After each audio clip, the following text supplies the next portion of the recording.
안녕하십니까. 자, 이번 시간에는 이제 우리 저번 시간에 그 당좌자산에서 현금 이제 그 부분 하다 말았었죠. 자, 현금 계속 이어서 나갈 건데 저번 시간에 그 현금 과부족 잠깐 개념하고 이제 어떻게 하는지 설명을 드렸는데, 현금 과부족은 임시 계정이에요. 그게 기말 결산해가지고 재무상태표에 현금 과부족 요게 올라가서 남아있으면 안 되는 거죠. 그 원인을 찾아가지고 알맞은 계정 과목에 맞게끔 처리를 해줘야 돼요. 기말 결산에 가서도 도저히 찾았는데 못 찾겠다, 이럴 경우에는 이제 현금 과부족을 자비익과 잡손실로 처리할 수가 있는 거죠.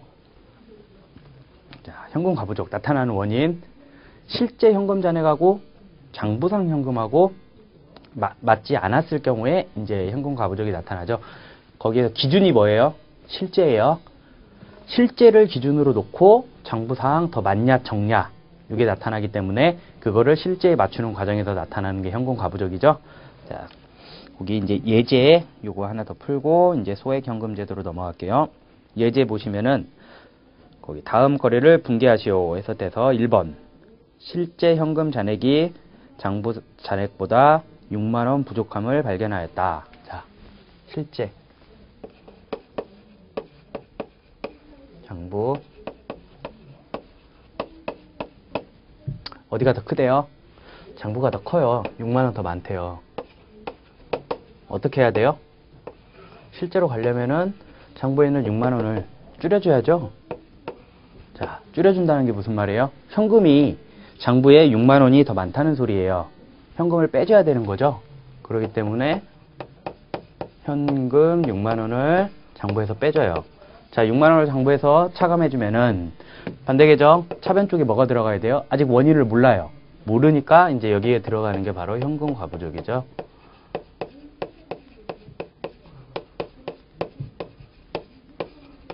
이런 식으로. 그 다음에 두 번째, 불일치의 원인을 조사한 결과 4만원은 보험료 지급 기입이 누락되었고 나머지는 뭐 원인을 알 수 없대요. 이제 현금 과부족이 나타나서 이걸 막 찾은 거예요. 찾았는데 이 중에 4만원은 보험료를 냈는데 그게 이제 누락됐구나. 그 다음에 2만원은 그래도 못 찾겠다. 지금 이런 상황인 거죠. 그러면은 현금 과부족이 보험료 지급이 누락됐대요. 그러면은 보험료가 4만원이었죠. 그러고 2만원은 뭘 했어요? 찾을 수가, 그 원인을 알 수가 없었대요. 그러면은 잡손실.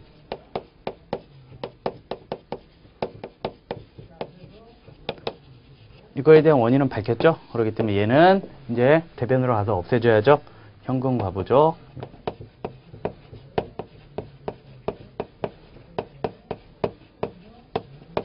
이렇게 되는 거죠. 만약에, 그러니까 원래 이 부족 일치가 실제와 장부가 맞지 않았을 때 4만원이 보험료고 2만원은 알 수 없구나 하면 이게 바로 여기 들어가면 돼요. 근데 이 상태에서는 그 원인을 모르기 때문에 현금 과부족으로 처리를 했다가 그 차이 원인을 이제 밝힌 거예요. 밝혔는데 4만원은 그 중에 보험료고 2만원은 그래도 알 수가 없다 해서 잡손실로 지금 처리가 된 거죠. 자, 그 다음에 소액 현금 제도. 우리 소액 현금 제도는 쉽게 생각하시면 이제 전도금이라고도 이제 말을 많이 하는데, 전도금 많이 들어보셨죠? 이 전도금은 이제 각 부서 이렇게 생각하시면 돼요.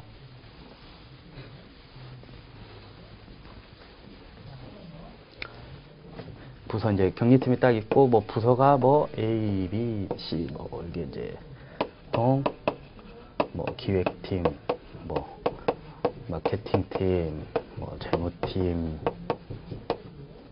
뭐 구매팀, 막 이렇게 여러 개가 있어요. 근데 여기에서 경비를 쓰잖아요. 이제 경비를 쓸 거 아니에요, 그렇죠? 회사 경비 뭐 회식할 수도 있고, 회사에서 뭐 쓰는 비품을 살 수도 있고, 막 비품을 다 사고 뭘 사고 한 거를 계속 이제 경리팀에 담당하고 있는 이제 주임한테 계속 청구를 하는 거예요. 경리팀 쪽에 막. 그러면은 이 경리팀에 있는 담당 직원은 요거 경비 영수증 전표 받고 전표 처리하고 돈 내주고, 또 영수증 받고 전표 처리하고 돈 내주고, 요거 하다가 볼일 다 봐요. 집에 못 가고 막 엉엉 울면서 이거 처리해야 돼, 하루 내내. 얼마나 힘들어요. 그러기 때문에 소액 현금, 즉 일정 금액, 전도금 표현을 하는데 그 금액을 여기다 줘요.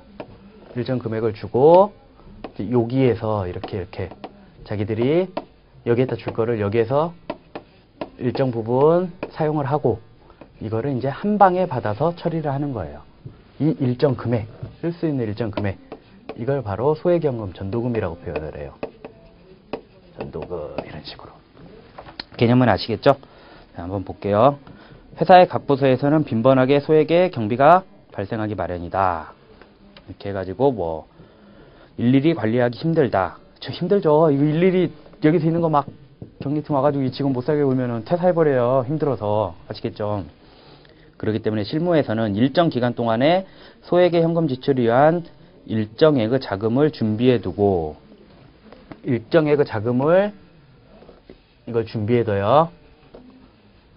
소액현금 저걸 준비해두고 소액의 현금 지출을 회계 처리 없이 사용한 다음 일정 기간 경과 후 소액현금의 사용 부분을 재충당하는 시점에 이만큼을 이제 이걸 다 사용해요. 이렇게 막 사용하면은 일정 기간이 지나면은 다시 또 이 금액만큼 채워주잖아요. 그때 이제 회계 처리를 한꺼번에 하겠다. 지금 그 의미죠.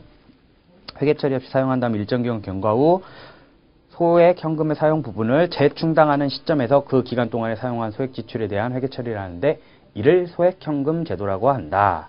그래서 한번 예제 봐볼게요. 예제 보시면은 금방 이해가 가실 거예요. 이게 큰 흐름이에요. 소액 현금의 흐름은. 자, 여기에서 예제 보면은 자, 여기는 30만 원을 전도금으로 지급하다. 이게 이 전도금으로 지급했다는 게 아까 여기에서 뭐 마케팅팀 어디팀 막 있는 거에 일정 금액을 준다고 했죠. 요거 이게 이제 전도금이죠. 저 금액이 얼마예요? 30만 원이에요. 자, 30만 원을 줬어요. 소액연금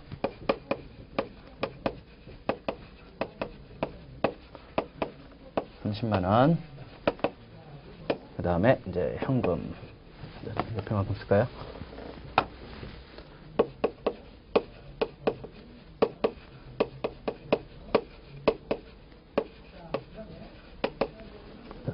현금.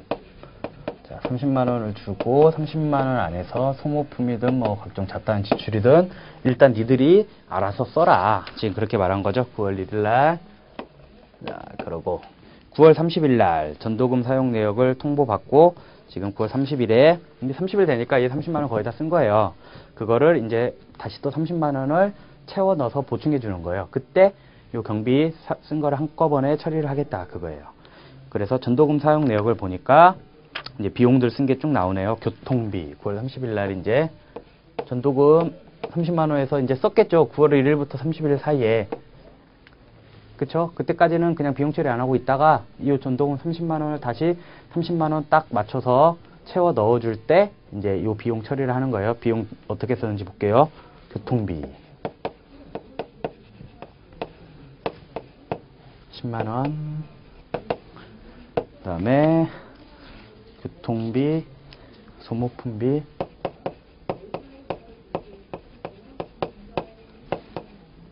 4만 원. 그 다음에 통신비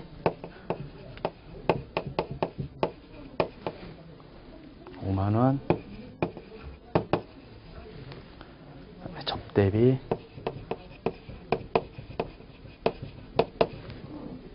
3만 원. 잡비, 기타 잡비 2만 원. 그리고 소액 경우 자, 이거 하니까 이제 24만 원인데 요 30만 원 중에서 이 24만 원 쓴 거를 이때 이제 비용 처리를 해주는 거예요. 24만 원. 그러면 지금 소액 현금이 얼마 남았죠? 6만 원 남아있죠? 그러면 24만 원을 다시 이제 넣어줘가지고 30만 원을 만들어주는 거예요. 9월 30일 날. 그러면 여기에서 또 소액 현금 이제 24만 원.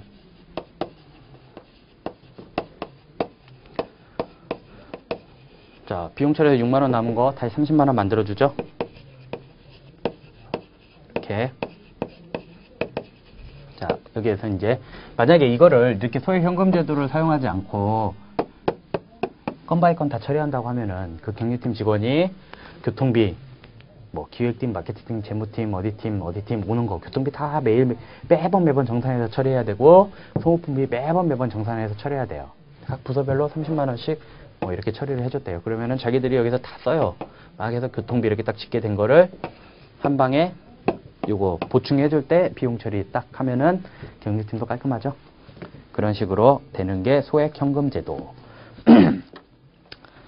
아시겠죠? 그 다음에 또 우리가 봐야 되는 게 이제 당좌예금. 수표를 활용하기 위하여 만든 구자. 당좌예금이죠. 당좌예금의 기본 개념은 이거예요.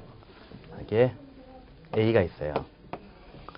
A하고 이제 뭐 B, 이게 은행이 있어요. 이제 A 거래선들이 있어요. B, C, D, 뭐 E 이렇게 있어요. 자, A가 이제 뭐 어음을 발행을 하고 뭘 해가지고 이제 B한테 줄 돈이 있죠. A의 이제 경리팀 여직원 B가 와서 돈 달래요. C가 와서 돈 달래요. 어음 만기일 돼서 D가 달래요. 좀 있다가 E가 달래요. 지금 이 회사 각각 B, C, D가 다 A로 돈을 청구를 해요. 계속. 그럼 여기 있는 경리팀 직원은 일을 못 해요. 요거 전화 받고 돈 붙여주고 확인하고 전표 끊고 또 전화 받고 돈 붙여주고 자 그렇게만 하면 깔끔하죠. 뭐 왔는데 팩스 받아야 되죠. 뭐 돈 잘못 들어왔다 뭐 어쩌죠. 그거 맞췄냐 막 말이 많아요. 이 일만 하다가 결국 또 퇴사해버려요. 그러니까 제도를 하나 만들었어요. 아 안되겠다. A가 은행에다가 구자를 하나 만들어요. 당좌예금 구자를.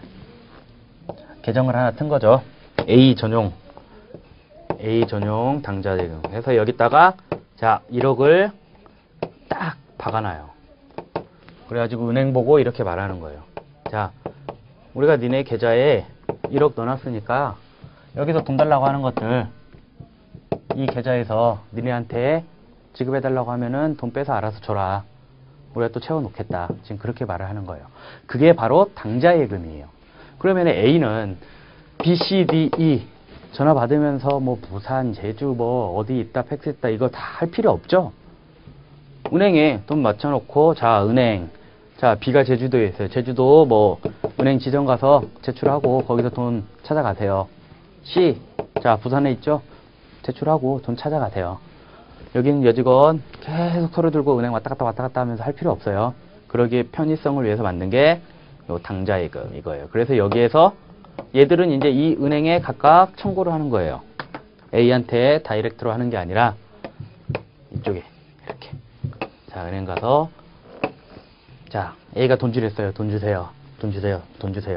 그러면은 은행은 여기에서 빼가지고 얘들한테 이제 지급을 하는 거예요. 근데 만약에 돈 주세요 하고 어음 가지고 와서 돈 빼주려고 하니까 돈이 없다. 그러면은 이게 우리가 흔히 많이 듣는 이제 부도. 이게 부도 처리돼요.